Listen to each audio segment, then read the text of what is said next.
wandering through darkness, longing, grief, and flight, we arrive, not at an ending, but at surrender.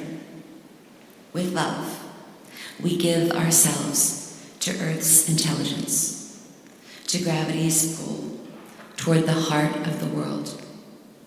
With love, each stone, each blossom, each child held in place.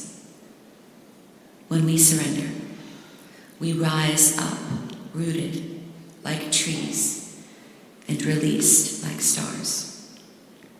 The soul unguarded, soaring freely, carrying unbound love into the widening circles of our lives. The fire and the rose being one. We shall not cease from exploration, and the end of all our exploring will be to arrive where we started and know the place for the first time.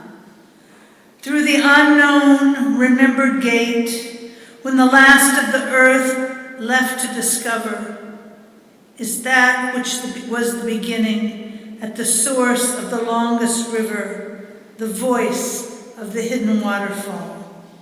And the children in the apple tree, not known because not looked for, but heard, half heard, in the stillness between two waves of the sea. Quick now, here, now, always, a condition of complete simplicity, costing not less than everything.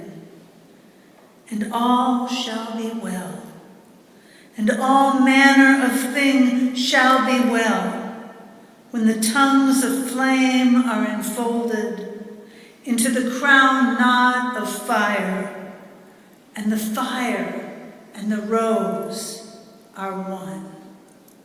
T.S. Eliot.